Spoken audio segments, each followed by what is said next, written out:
Il y a des jours où tu te lèves le matin, tu te regardes dans le miroir, et tu te dis que ça va. Pas parfaitement, mais ça va. Tu avales ton café, tu enfiles tes chaussures, tu souris aux gens que tu croises, et tu continues ta route. Et pourtant, quelque chose en toi, quelque chose de très discret, de très patient attend. Il attend que tu t'arrêtes. Il attend que tu lui accordes un peu d'attention. Ce quelque chose, c'est toi. Ou plutôt, c'est la partie de toi que tu as appris, au fil du temps, à mettre de côté. À ranger dans un coin. À faire taire. Peut-être parce qu'on t'a dit que pleurer, c'est faible. Peut-être parce que tu ne voulais pas déranger. Peut-être parce que la vie allait trop vite pour que tu puisses souffler. Et alors tu as refoulé. Tu as avalé. Tu as continué. Et aujourd'hui, on va parler de ce que ça fait, vraiment, quand on refoule ses émotions. Pas de manière abstraite, pas avec des grands mots compliqués, mais de manière concrète, incarnée, réelle. Parce que ton corps, lui, il a tout enregistré.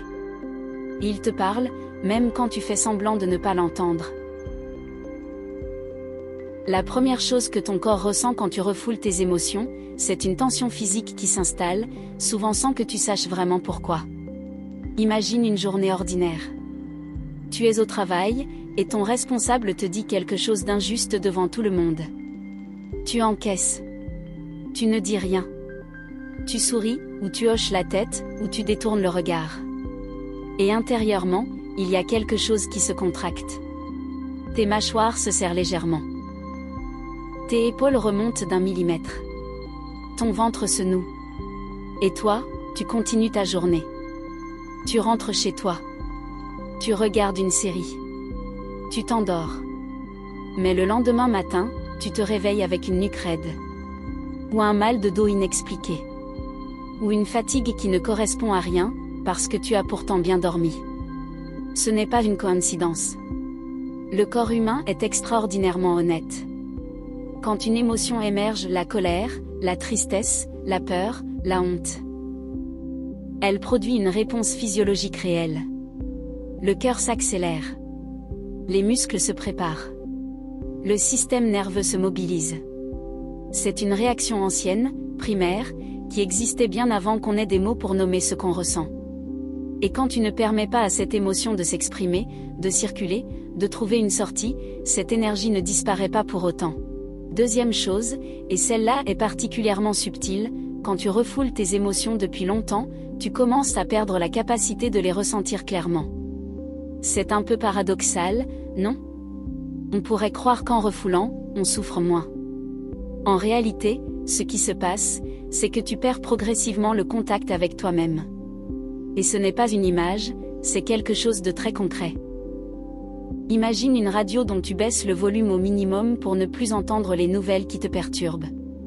Au bout d'un moment, tu n'entends plus les mauvaises nouvelles, certes. Mais tu n'entends plus rien du tout. Ni la musique. Ni les informations utiles. Ni les belles choses.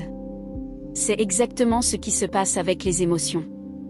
Quand tu apprends à ignorer la tristesse, tu apprends aussi à ne plus vraiment ressentir la joie.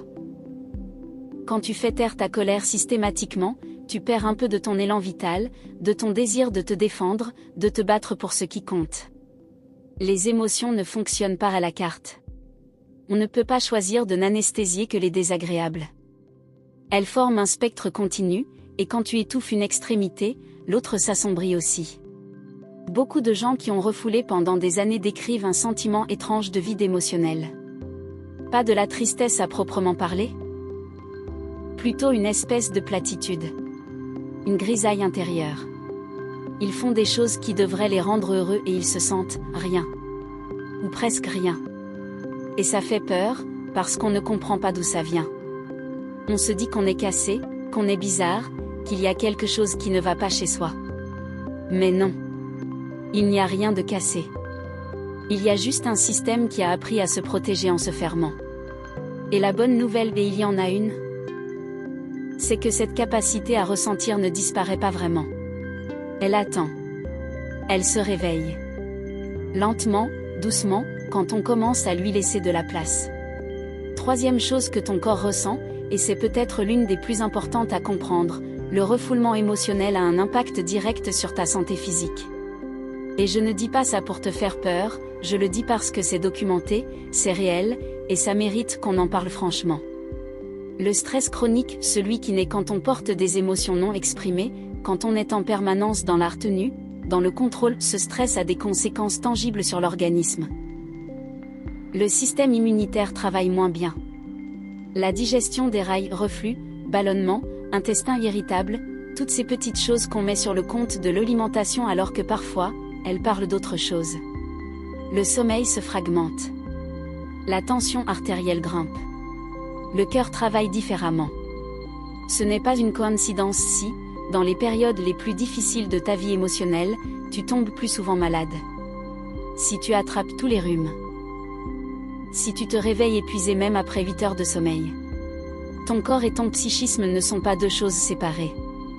Ils forment un seul et même système. Et quand une partie est sous pression, l'autre le ressent.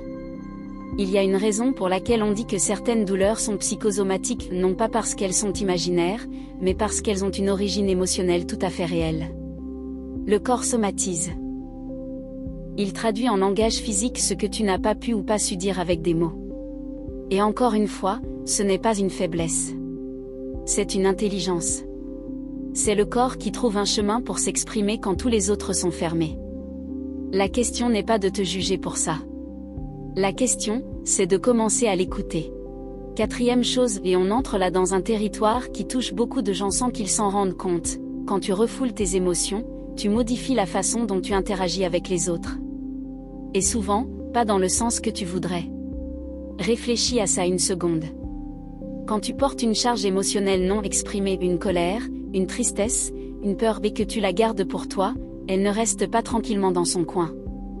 Elle teinte tout. Elle filtre ta perception. Elle influence tes réactions, souvent de manière disproportionnée. Tu connais cette sensation d'exploser pour quelque chose de minuscule ? Ton partenaire a laissé une tasse sur la table, et tu te retrouves à réagir comme si c'était une catastrophe. Ce n'est pas vraiment la tasse. La tasse, c'est juste la goutte qui fait déborder un vase qui était déjà plein depuis longtemps. Et dans ces moments-là, souvent, tu le sais. Tu le vois. Tu te dis intérieurement, pourquoi je réagis comme ça ? Mais tu n'arrives pas à t'en empêcher. Parce que ce que tu n'as pas exprimé à temps se cherche une sortie. Et il la trouve là où il peut. À l'inverse, certaines personnes qui refoulaient beaucoup se mettent à se retirer. À s'isoler. À refuser les invitations, à décrocher du téléphone moins souvent, à trouver les interactions sociales épuisantes alors qu'avant elles les appréciaient. Ce n'est pas de la misanthropie. C'est souvent de l'autoprotection. Quand on a peur de ce qui pourrait sortir si on baisse la garde, on préfère ne pas baisser la garde du tout. Et le monde rétrécit un peu. Les relations s'appauvrissent. Et on se retrouve seul avec cette charge, qui grossit, en silence. Ce que je veux que tu retiennes de tout ça, c'est que tes émotions non exprimées ne restent pas à l'intérieur de toi. Elles débordent. Elles s'expriment quand même. Juste de manière moins choisie, moins ajustée, et souvent moins bienveillante pour toi et pour ceux que tu aimes. Et puis il y a la cinquième chose. Celle dont on parle le moins, et qui est peut-être la plus profonde, quand tu refoules tes émotions pendant longtemps, tu commences à perdre le fil de qui tu es. Ça peut sembler dramatique dit comme ça, mais laisse-moi t'expliquer ce que je veux dire vraiment. Nos émotions ne sont pas des accessoires de notre personnalité. Elles en sont le cœur. Elles nous disent ce qui compte pour nous. Elles nous signalent quand une limite a été franchie. Elles nous indiquent ce qui nous fait vivre, ce qui nous blesse, ce qui nous anime.